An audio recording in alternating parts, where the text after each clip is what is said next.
everyone, welcome to our channel. Today we will study physics, electricity and magnetism, a vector approach. Electricity and magnetism were believed to be two different phenomena, but soon it was realized that they are interconnected. Both deal with electric and magnetic field raised due to charges and rest in motion. To study these fields, we need to grasp some basic idea about vector algebra. As we all know, vectors are physical quantities which have magnitude as well as direction. So, ordinary laws of algebra cannot be used to add, subtract vectors. So, there comes vector algebra. Vector algebra includes laws of addition, subtraction, multiplication of vectors. So, we will start with addition. There are three main laws of vector addition, that is triangle law of vector addition, parallelogram law of vector addition, and polygon law of vector addition. Starting with triangle law of vector addition.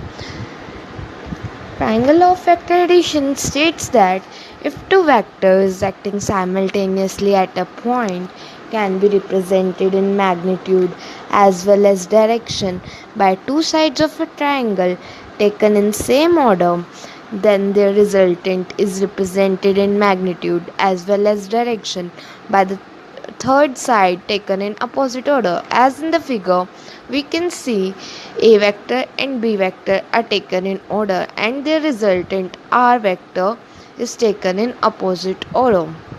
The magnitude of resultant is given by under the root a square plus b square plus 2ab cos theta, and direction is given by phi, which is the angle between r vector and a vector.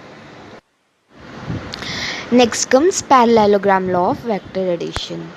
It states that if two vectors acting simultaneously at a point can be represented both in magnitude and direction by the adjacent sides of a parallelogram drawn from a point, then the resultant vector is represented both in magnitude as well as direction by the diagonal of the parallelogram passing through that point.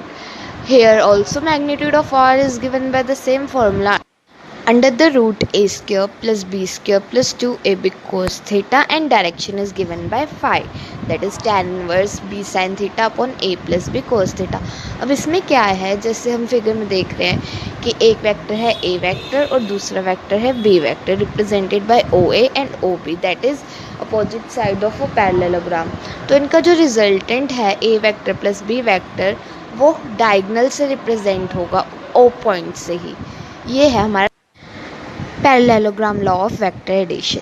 इसमें जो angle phi है वो angle है A vector और resultant A vector plus B vector के बीच में.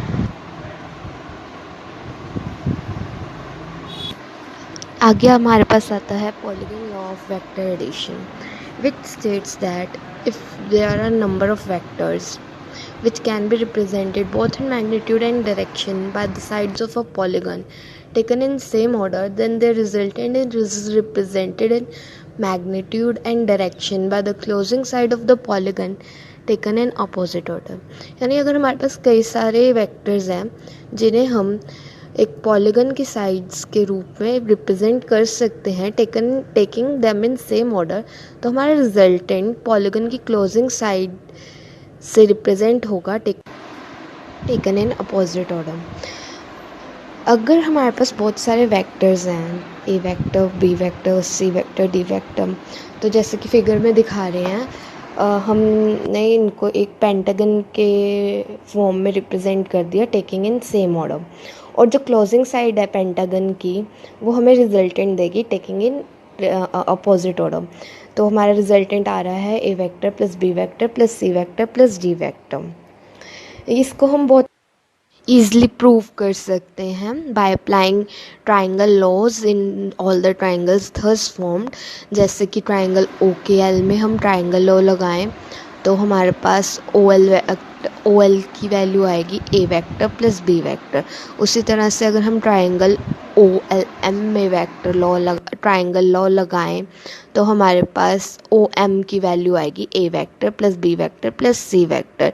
ऐसे ही करते करते हमारे पास आर वेक्टर की वैल्यू आ जाएगी A vector plus B vector plus c vector plus g vector.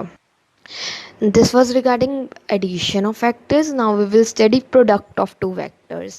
Product दो vectors का two forms में निकाल सकते हैं, एक dot product और एक cross product. Dot product को हम scalar product भी कहते हैं। अगर हम दो वेक्टर्स ले लें a वेक्टर और b वेक्टर और उनके बीच का एंगल थीटा है तो डॉट प्रोडक्ट का फॉर्मूला बनेगा a dot b equals to magnitude of A into magnitude of B into cos of angle theta between them। ये स्केलर प्रोडक्ट डॉट प्रोडक्ट को स्केलर प्रोडक्ट इसलिए कहा जाता है क्योंकि A और B दो वेक्टर्स हैं और उनका जो प्रोडक्ट आता है वो एक स्केलर क्वांटिटी है, इसलिए इसे हम डॉट प्रोडक्ट कहते हैं। आगे हमारे पास आता है cross product. A cross B हमें अगर निकालना है तो उसका फॉर्मूला होता है magnitude of A into magnitude of B into sine of angle theta between them into n cap जो एक यूनिट वेक्टर है। The cross product of A cross B of two vectors is another vector which is perpendicular to both A vector and B vector.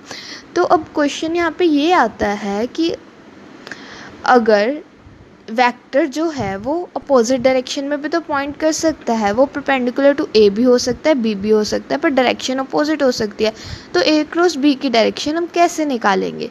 तो हम वो right hand thumb rule से निकालेंगे। ए cross B की direction हम right hand thumb rule से निकालेंगे जिसमें हम जो हमारी इंडेक्स फिंगर है वो ए वेक्टर की तरफ पॉइंट करें, मिडिल फिंगर बी वेक्टर की तरफ, तो हमारा थंब जो है वो ए क्रॉस बी की डायरेक्शन बताएगा। The direction of A cross B is given by right hand thumb rule, that is if your right hand points towards a vector and middle finger points along b vector, then direction of your thumb gives the direction of a cross b. Next we have scalar triple product. Let there be three vectors a vector, b vector and c vector. हमें इन तीनों का scalar triple product निकालना है। अगर a vector हमारा equal है ए x आई cap plus ए Y जे cap plus ए Z के cap के और b वेक्टर हमारा इक्वल है बी एक्स आई कैप प्लस बी वाई जे कैप प्लस बी जेड के कैप के और सी वेक्टर हमारा इक्वल है सी एक्स आई कैप प्लस सी वाई जे कैप प्लस सी जेड के कैप के, तो डॉट प्रोडक्ट का फॉर्मूला बन जाएगा A dot B cross C, that is dot product of vector with the cross product of other two vectors। ये भी एक स्केलर क्वांटिटी ही आती है और इसे हम नॉर्मली स्क्वायर ब्रैकेट्स में तीनों वेक्टर्स लिखते हैं और कॉमा से सेपरेट करते हैं। इसकी बेसिक नोटेशन स्क्वायर ब्रैकेट वाली है और इससे हम डिटर्मिनेंट में इस फॉर्म में रिप्रेजेंट करते हैं जो आपके स्क्रीन पर है।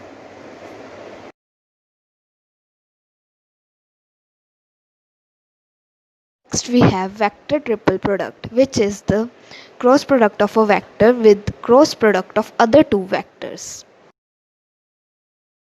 Thanks for watching. If you like the video, do subscribe to our channel.